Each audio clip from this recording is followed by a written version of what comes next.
tunggal menapa kanthi mekaten monggo kita iqraraken kanthi maos tahmid sepisan kemawon kanthi rahmatipun Allah Subhanahu wa taala. Monggo Pak Bu. Alhamdulillahirabbil alamin.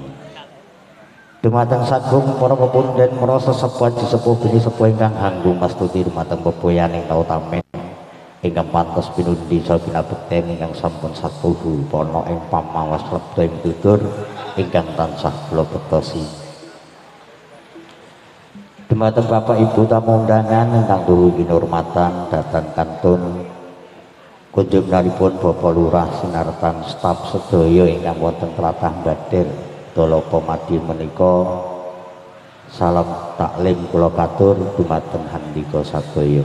Mugi-mugi titi kelenggahan siang ingkang kebak nugra menika kita sami tansah wilujeng slamet boten wonten aral setunggal menapa. Amin ya rabbal alamin. Sholawat salam mugi tetep kalimpahna junjungan kita Nabi Agung Muhammad sallallahu alaihi wasallam ingkang sampun marang kementah marang tuntunan kita sami tumuju marginipun kautamen katitik kita sami dados ewonipun tiyang ingkang pikantuk syafaatipun wonten ing donya ngantos menyang wonten ing yaumul kiamah. Allahumma amin ya rabbal alamin. Lha nggih sesarengan purwa laras kalenggahan siang menika kula nderekaken ingkang tinimbala binanipun Raka Bagus Sri Purwanto sarjana teknik Win Ibu Eko Yuni Sulistiani kepareng asung lelipun anggennya luhuri darmaning asepuh Hamiwaha Suta Mahardya Siwi jemukaken sirat maja temanten ingkang insyaallah badhe kalampahan binjang enjing mugi tansah pikantuk rahmatipun Allah Subhanahu wa taala. Nggih putra putri saking menaripun Raka Bagus Sri Purwanto dalah saribu ingkang silih asma Ningayu Amarta Prameswari Purwasiwi SPT MSc ingkang badhe jinaturama panjenenganipun Adi Mas Bagus Hanif Kurniawan sarjana teknik putra kakung saking menaripun Bapak Kaseri dalasan Ibu Sumini ingkang mijil saking Desa Palur Kecamatan Kebonsari Kabupaten Madiun kanthi lumadening sedya panjenenganipun Raka Bagus Sri Purwanto nggena nuhun darmaning asepuh tansah manggih bagya mulya dhateng manggih rubeda menapa kemawon ugi sirat maja temanten nggena mengkoni bali wisma tansah satemah sakinah mawaddah warahmah. Amin ya rabbal alamin. Enggal pikantuk nugraning Gusti Kang Maha Kawasa wujud pratima ingkang kadya golek kencana ingkang saged tata jalma. Inggih kepareng putra wayang mangke anggenipun nggula wentah simbah utawi ibuipun dados lare ingkang solid solihah. Amin ya rabbal alamin.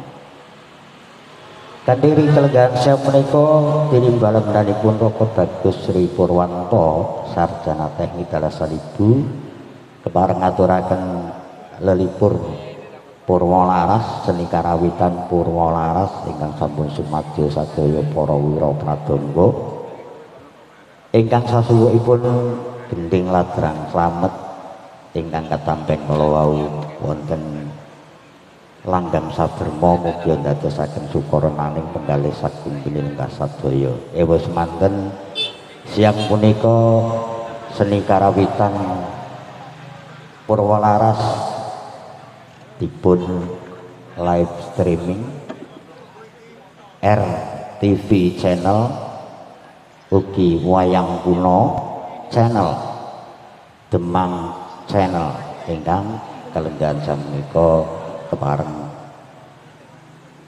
live streaming saking tlatah Badir Kecamatan Dolopo Madiun.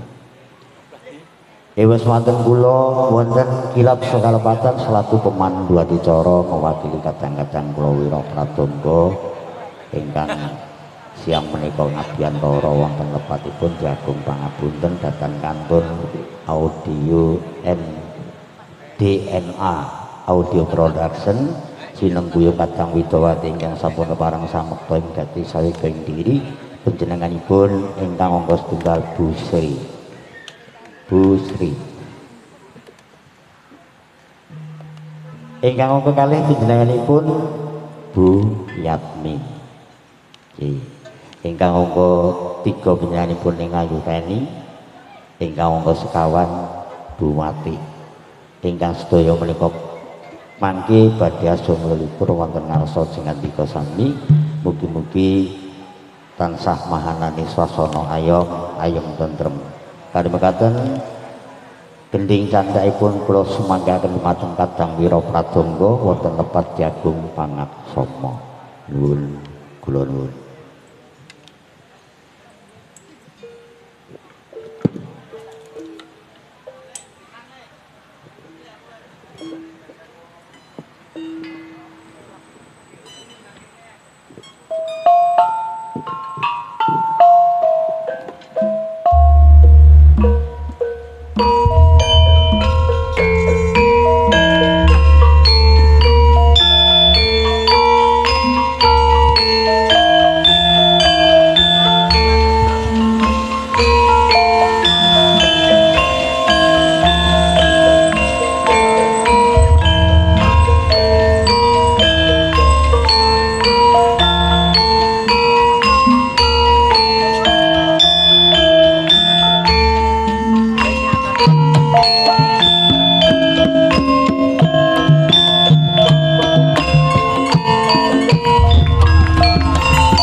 Down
Inggih